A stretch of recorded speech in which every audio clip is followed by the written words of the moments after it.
Hi Suzanne, so this is my informative speech and I am going to be talking about HPV, the human papillomavirus. This is my audience here. I have Megan, Maddie, and Pierre, and they're going to be listening to this for me.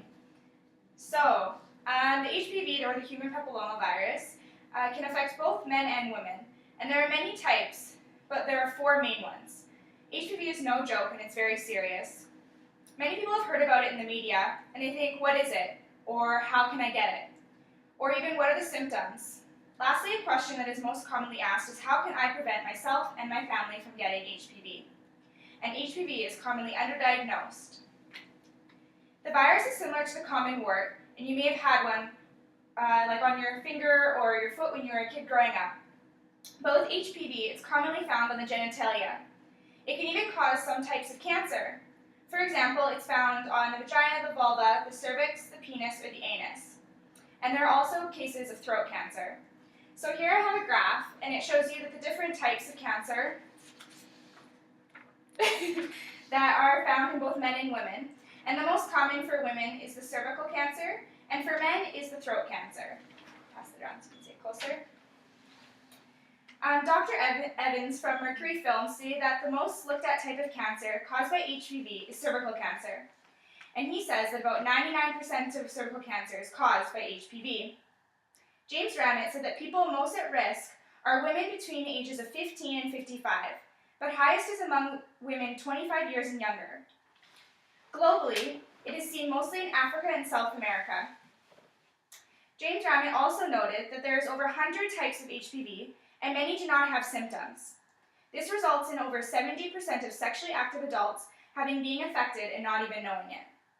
In Canada, about 1 in 150 women will develop cervical cancer each year, and 423 die each year from cervical cancer.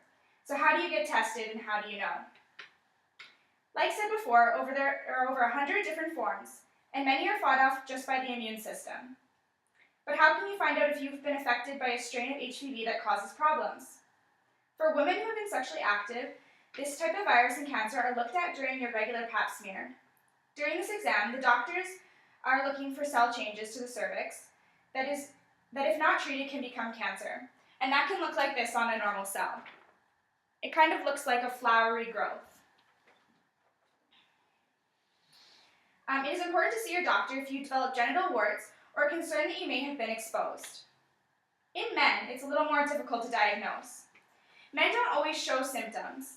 Men can still get it through penis and vagina intercourse, or they can get it through bisexual or homosexual intercourse, so men having sex with men. There are higher risks with this kind of sexual intercourse for developing HPV. For men, there is not a specific test developed yet to detect HPV like the pap smear for women. Men should watch for genital warts, and for anal cancer, you can sometimes have no symptoms or sometimes can have, so you need to watch for bleeding, discharge, or pain. There can also be swollen lymph nodes in your groin. For penile cancer, it can look like itching or a skin change, or later signs are growths. If you have concerns about your sexual health, visit your doctor. Lastly, there are 2 vaccines released to the public already, and it is amazing that there is a type of vaccine to prevent cancer.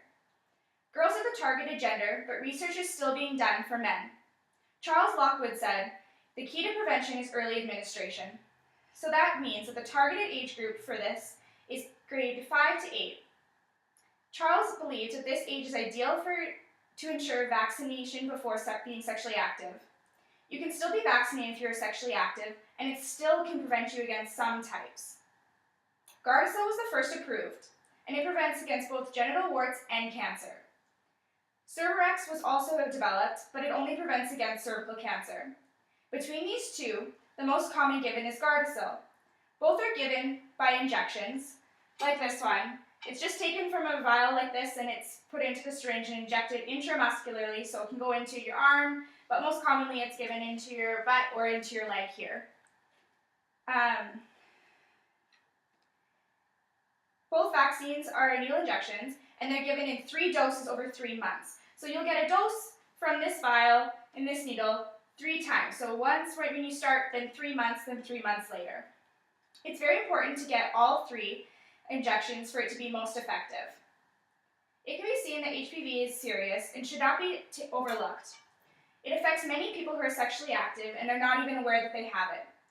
So it is a key to early administration and very important that you talk to your doctor about what you can do.